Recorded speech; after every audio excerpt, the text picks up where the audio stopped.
नमस्कार, बहुत बहुत स्वागत है आपका आनंद टीवी पर। मैं हूं आपके साथ पारुल। बड़ी खबर से कर रहे हैं कार्यक्रम की शुरुआत। छत्तीसगढ़ में चुनाव प्रचार थम गया है। 5 बजे का समय था। चुनाव प्रचार का शोर अब छत्तीसगढ़ में थम गया है। चुनाव प्रचार में दिग्गजों ने हुंकार भरी है। 17 नवंबर को दूसरे चरण की वोटिंग होगी छत्तीसगढ़ में। आखिरी दिन प्रत्याशियों ने अपनी पूरी ताकत झोंकी है। तो छत्तीसगढ़ में तमाम दिग्गजों का जमावड़ा रहा, जहां चुनाव प्रचार में अपनी पूरी जोर आजमाइश करते हुए दिग्गज नजर आए। अमित शाह भी आज मौजूद थे। और छत्तीसगढ़ में हमने देखा कि किस तरह से तमाम नेताओं के ताबड़तोड़ सभाएं हो रही थी। नेताओं का फोकस छत्तीसगढ़ पर रहा।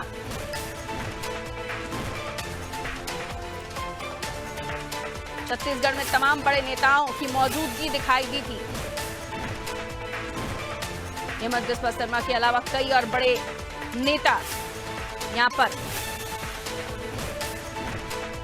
प्रचार प्रसार में नजर आए। खुद उत्तराखंड के सीएम धामी भी छत्तीसगढ़ में मोर्चा संभाले हुए दिखाई दिए थे। और आज जब अमित शाह मौजूद थे तो कई बड़ी बातें उन्होंने मंच से कही थी। तो दूसरे चरण के चुनाव के मद्देनजर तमाम नेताओं ने आज यहां पर पूरी शिद्दत से प्रचार प्रसार किया, आम सभा की और उसके बाद खूब एक दूसरे पर आरोप प्रत्यारोपों के भी तीर छोड़े। शाह ने आज कहा, बेमित्रा रमन सरकार के समय शिक्षा का हक था, लेकिन बघेल सरकार में लव जिहाद में तब्दील हो गया। उन्होंने कहा, इस बार राज्य में बीजेपी की सरकार आती है तो लव जिहाद बढ़ाने की किसी की हिम्मत नहीं होगी। और इसी तरह की बड़ी बातें हमने देखा कि प्रचार प्रसार के दौरान कई तरह की बातें यहां की गई।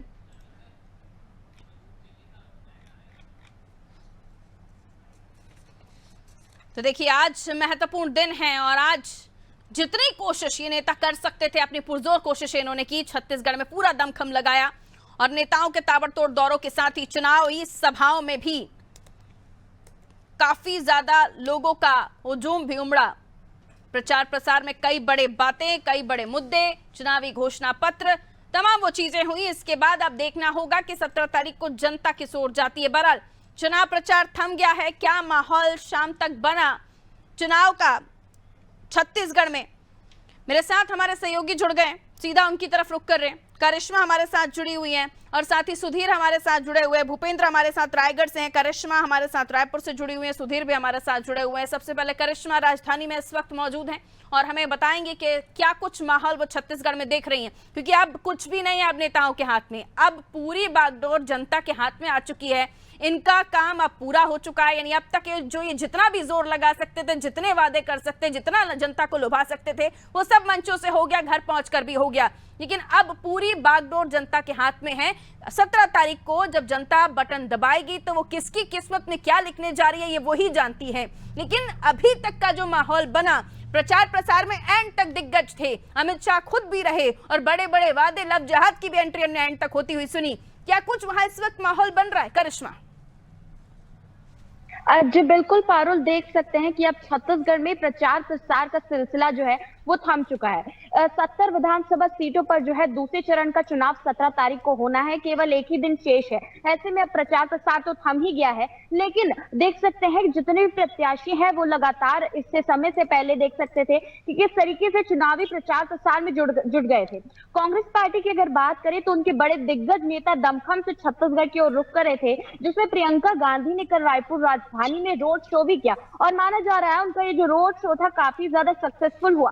प्रियंका गांधी जब भी छत्तीसगढ़ के दौरे पर आती है, महिलाओं का मुद्दा लेकर के वो जो है चुनावी मैदान में उतरती है। वहीं भारतीय जनता पार्टी की अगर बात करें तो भारतीय जनता पार्टी के केंद्रीय नेता, केंद्रीय जितने भी मंत्री हैं वो लगातार छत्तीसगढ़ की ओर रुख कर रहे थे। स्टार प्रचारकों के रूप में हमें अमित शाह लगातार छत्तीसगढ़ की ओर दिखे और बड़ी आम सभाओं को उन्होंने संबोधित भी किया। कई प्रकार की घोषणाएं भी वो करते नजर आए। तो देख सकते हैं प्रचार प्रसार के माध्यम से, मंचों से कई सारे बड़े दिग्गज नेताओं ने इस तरीके की घोषणाएं भी की हैं जो कि जनता को लुभावनी है। देख सकते हैं, अगर हम बात करते हैं प्रचार प्रसार का कितना महत्व है, तो अभी की अगर बात करते हैं तो कांग्रेस पार्टी ने जितनी भी अपनी घोषणाएं की है वो आम सभाओं से ही की थी। वहीं अगर भारतीय जनता पार्टी की बात करें तो भारतीय जनता पार्टी ने अपना घोषणा पत्र जारी करने के बाद जितनी भी आम सभाएं हुई और जितने भी जनसंपर्क किए, उसमें जो भी घोषणाएं उन्होंने की थी उसका प्रचार प्रसार उन्होंने किया। साथ ही में अगर भारतीय जनता पार्टी की हम बात करते हैं तो उन्होंने कहीं ना कहीं कांग्रेस को लेकर के जो आरोप पत्र बनाया था, जिसकी लॉन्चिंग में खुद केंद्रीय गृह मंत्री अमित शाह आए थे, वो भी घर घर तक पहुंचाए और कहीं ना कहीं यहाँ पर जो है कांग्रेस पार्टी की जो इमेज है उसे डाउन करने की पूरी कोशिश यहाँ पर भारतीय जनता पार्टी ने की। बात करते हैं चुनावी प्रचार प्रसार की, तो रायपुर राजधानी का अगर माहौल देखा जाए तो अब तक जो है 4-4:30 बजे तक लगातार जितने भी लोग थे अपने अपने दलों को, राजनीतिक दलों को लेकर के, और साथ ही में जो निर्दलीय प्रत्याशी थे वो भी मैदान में उतरे थे और लगातार जो है प्रचार प्रसार करते नजर आ रहे थे। बिल्कुल, प्रचार प्रसार में तमाम नेता नजर आए, जहां राहुल गांधी भी सभा लेते हुए नजर आए। वहीं हमने देखा कि तमाम बड़े नेताओं की अपनी कोशिश रही कि कैसे जनता के बीच पहुंचकर जनता को लुभाया जा सके। योजनाएं, दावे, फ्रीबीज, बहुत कुछ इस चुनाव में हम देख रहे हैं। और छत्तीसगढ़ बीजेपी के लिए इसलिए भी इंपॉर्टेंट हो जाता है क्योंकि पिछली बार करारी हार का सामना करना पड़ा था। अब बीजेपी उसे रिकवर भी करना चाहती है। चुनौती भी है क्योंकि सत्ता में इस वक्त भूपेश सरकार है और भूपेश सरकार को खुद मोदी सरकार अवॉर्डेड कई बार कर चुकी है, तो ये अपने आप में काफी परेशानी भारतीय जनता पार्टी के लिए चुनौतीपूर्ण रहेगी। बहरहाल हमारे साथ सुधीर भी जुड़े हुए हैं। सुधीर भी समझाएंगे कि क्या कुछ वो अपने नजरिए से आकलन कर रहे हैं। छत्तीसगढ़ में अब 70 सीटें और 17 सीटों पर कई सारी सीटें जिन पर तमाम दलों के लिए चुनौती भी होगी, क्योंकि हम देख रहे हैं कि न केवल आपकी भी एंट्री हो चुकी है, कई और भी जो निर्दलीय प्रत्याशी हैं वो दावेदारी अपनी पेश कर रहे हैं। तो वोट कटर भी है, किंग मेकर भी है, और ये भी कह लीजिए कि कई जगहों पर बगावत और ये भी कि अंदर खाने भीतर घात की खबरें सामने आई। तो क्या कुछ आज, चूंकि अब कुछ भी नहीं है अब नेताओं के पास, अब जनता के पास है, जो उन्हें करना है वो करेंगे समय रहते। जाहिर सी बात है, हम अपील यहीं से कर रहे हैं कि अपने घर से निकलिएगा, 17 तारीख को मतदान कीजिएगा। पहले चरण में अच्छा प्रतिशत सामने आया था, दूसरे चरण में जो जनता प्रतिशत देगी वो तो उस पर चर्चा होगी, लेकिन आज चूंकि अब प्रचार का शोर थम गया है, नेता अब साइलेंट हो गए हैं, अब घर घर पहुंचेंगे, हाथ जोड़ेंगे, बताएंगे कि आपके नेताजी हैं, क्या काम किया, क्या नहीं किया।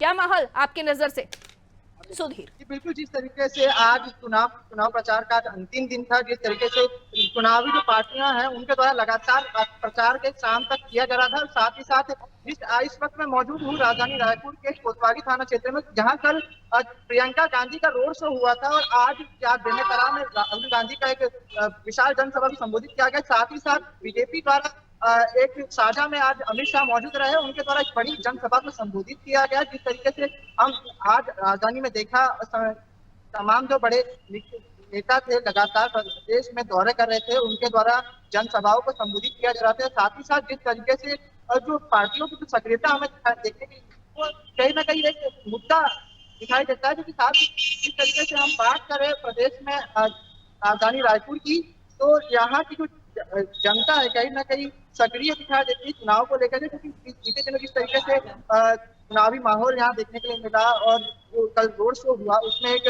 कांग्रेस को एक बड़ा जन समर्थन देखने के लिए मिला। और बात करें अन्य दलों की, तो आम आदमी पार्टी भी इस बार प्रदेश में सक्रिय दिखाई दे रही है। लगातार आम आदमी पार्टी के राष्ट्रीय संयोजक अरविंद केजरीवाल प्रदेश में दौरे करते रहे, जनता के बीच जाते रहे और रोड शो के माध्यम से कहीं ना कहीं जनता से बीच एक संवाद स्थापित करने का कार्य किया गया।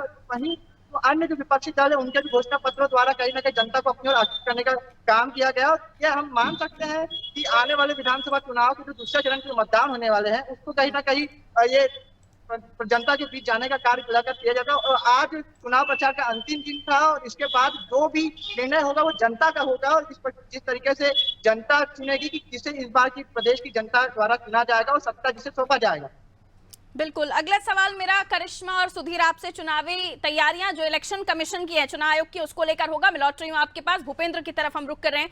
भूपेंद्र रायगढ़ से हमारे साथ इस वक्त मौजूद हैं। क्या कुछ माहौल आप देख रहे हैं, कितनी सभाएं यहां पर हुई और उन सभाओं का इम्पैक्ट क्या हुआ, यानी जनता पर क्या प्रभाव पड़ा है उन नेताओं के सभाओं का? अलग अलग जगहों पर जो बयानबाजियां हुई हैं, एक दूसरे पर कटाक्ष किए गए हैं, कितना प्रभाव? और जनता छत्तीसगढ़ में आप क्या देख रहे हैं कि किन मुद्दों को लेकर पोलिंग बूथ तक पहुंचेगी, ईवीएम तक पहुंचेगी? क्या जमीनी मुद्दे होंगे या प्रचार प्रसार के साथ भगवान राम की एंट्री भी बार बार हुई है यहाँ पर? भूपेंद्र। जी, मैं आपको बताना चाहूंगा कि रायगढ़ जो है हाई प्रोफाइल सीट बदल चुकी है, क्योंकि यहाँ बीजेपी से एक बड़ा चेहरा है ओपी चौधरी, तो वो चुनाव लड़ रहे हैं और जो है रायगढ़ के विकास के लिए बात कर रहे हैं, शिक्षा के क्षेत्र में विकास की बात कर रहे हैं। वहीं कांग्रेस जो है वो मुकेश से भरोसा वाली बात करके धान का समर्थन मूल्य बढ़ाने की बात कर रहे हैं, फ्री एजुकेशन की बात कर रहे हैं। इन मुद्दों को लेकर कांग्रेस के प्रत्याशी लोगों के पास जा रहे हैं। इसके साथ ही साथ दोनों दलों से जिनको टिकट नहीं मिली है और संतोष जाहिर करते हुए बागी रूप से चुनाव समर पे उतरे हैं, जिसमें बीजेपी से गोपिका गुप्ता है और कांग्रेस से रंका लाल अग्रवाल है, जो ऑटो छाप लेकर अपने प्रचार प्रसार के साथ ही लोगों अपने मैदान पर डटे हुए हैं। और इन दोनों के उतरने से कहीं ना कहीं दोनों प्रत्याशियों के पार्टियों के प्रत्याशियों को भी मुश्किल का सामना करना पड़ रहा है। ठीक है, लौट रही हूँ आपके पास भूपेंद्र। चुनाव आयोग की किस तरह की तैयारियां हैं? देखिए, क्योंकि अब पहले चरण में हमने देखा कि लगभग सीटें वहीं थी जहां नक्सलाइट एरिया था, यानी नक्सल प्रभावित क्षेत्र थे, तो वहां जितनी भी चुनौतियां थी चुनाव आयोग के सामने वो बहुत शांतिपूर्ण तरीके से मतदान हो गया। अब दूसरे चरण की 70 सीटें, और ये कहा जा रहा है कि तमाम जगहों पर जो खासतौर पर तैयारियां हैं उन पर भी चुनाव आयोग अपनी नजर रखे हुए, और इसके अलावा ये भी जरूरी है चुनाव आयोग के लिए कि वो कोशिशें शुरुआती तौर से ही कर रहे हैं कि ज्यादा से ज्यादा जनता जो है लोकतंत्र के इस महापर्व में अपनी भागीदारी दर्ज कराए। तो क्या कुछ तैयारियां हैं? जो आंकड़े निकलकर सामने आ रहे हैं, ये भी कहा जा रहा है कि कई सारे मतदान केंद्र बनाए गए हैं, तो किन चीजों का ध्यान रखते हुए चुनाव आयोग ने अपनी तैयारी की? करिश्मा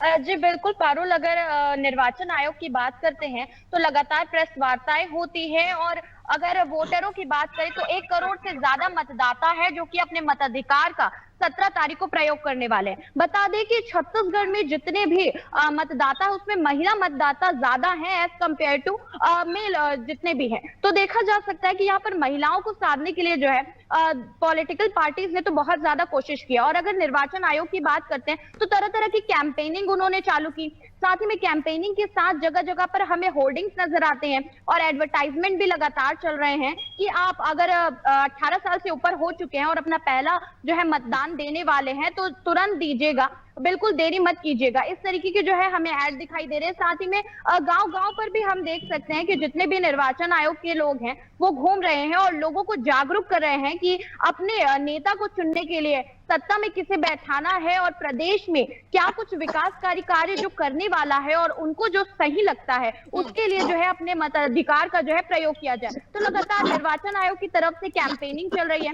रायपुर राजधानी की भी अगर हम बात करते हैं तो 7 विधानसभाएं रायपुर संभाग के अंदर जो है आती है, जिसमें देखा जा सकता है कि 7 जितनी भी सीटें हैं वहां पर जो है लगातार जितने भी निर्वाचन आयोग के अधिकारी है वो पहुंच रहे हैं और लोगों को जागरूक कर रहे हैं कि जो लोग भी जिनका वोटर आईडी में अगर कुछ कमी हो उसे भी जल्द से जल्द सुधारा जा रहा था। साथ ही में वोटर आईडी को लेकर अगर कोई कंफ्यूजन हो उसे भी दूर किया जा रहा था। तो इस तरीके की तमाम चीजें जो है निर्वाचन आयोग की तरफ से नजर आ रही थी और अपनी तरफ से दमखम से जो कैंपेनिंग करनी चाहिए और जो एडवर्टाइजमेंट करनी चाहिए वोटों को लेकर के, साथ ही में वो हमें यहाँ पर जो है निर्वाचन आयोग करते हुए नजर आया है। बिल्कुल सुधीर, इलेक्शन को हिंदुत्व की पिच पर बार बार लाने की कोशिश की गई है, खासतौर पर कवर्धा में हुए दंगों के बाद हमने देखा किस तरह से खुद अमित शाह और योगी आदित्यनाथ और हेमंत बिस्वा भी आए, तमाम मुद्दों को उठाया, लेकिन बार बार कोशिश यही हुई कि हिंदुत्व की पिच पर इसको लाकर बीजेपी इस इलेक्शन को ओवरऑल करे। क्या उसका फर्क, उसका प्रभाव दिखा है? उस पर जनता बातचीत कर रही है वोटर्स के बीच में जब आप पहुंच रहे हैं, तो इस मामले को कितना आप प्रभावित होता हुआ देख रहे हैं?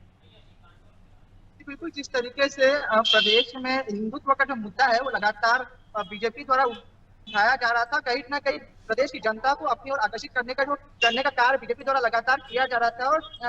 और बात करें हिंदुत्व की, तो हिंदुत्व का जो मामला जो मुद्दा है, कहीं ना कहीं जो तमाम जो दिग्गज नेता थे, अमित शाह है, जेपी नड्डा है और जो प्रदेश के जो नरेंद्र मोदी थे, उनके द्वारा भी कहीं ना कहीं मुद्दा उठाया जा रहा था। परंतु ऑन ग्राउंड की बात करें तो ये जो मुद्दा है हिंदुत्व का, वो कहीं ना कहीं कम दिखाई देता है। और जो वोटिंग को लेकर के बात करें तो प्रदेश के जो लोग हैं लगातार एक निष्पक्ष होकर के वोटिंग करने के लिए इस बार के जो चुनाव होंगे वो तो वोट बूथ की ओर जाएंगे और लगातार जो मुद्दा है बीजेपी द्वारा उठाया जा रहा है हिंदुत्व को लेकर के उसको नजरअंदाज करने का काम कहीं ना कहीं प्रदेश की जनता द्वारा किया जा रहा है। और इस बार की जो चुनाव होने वाले उसमें जो मतदान होंगे वो इस बार निष्पक्ष होंगे और जिस तरीके से जो हिंदुत्व का मुद्दा उठाया जाता है कहीं ना कहीं वो कम दिखाई देगा। जाहिर है कई सारे मुद्दे हैं जिनमें हिंदुत्व भी बड़ा मुद्दा है और इन तमाम मुद्दों को लेकर जनता के बीच ये जो प्रत्याशी हैं वो तो पहुंचे ही, वहीं स्टार प्रचारक सितारा दर्जा के नेता भी पहुंचे और अपनी सभाओं में तमाम उन मुद्दों को भुनाया। बिलासपुर लिए चलती हूँ आपको। उपेंद्र हमारे सहयोगी हमारे साथ बने हुए हैं, दिखाई दे रहे हैं आपको टेलीविजन स्क्रीन पर। उपेंद्र, छत्तीसगढ़ की फिजा में हवा किस तरफ बह रही है? हवा है भी या हर एक सीट पर अपना अपना आंकलन है?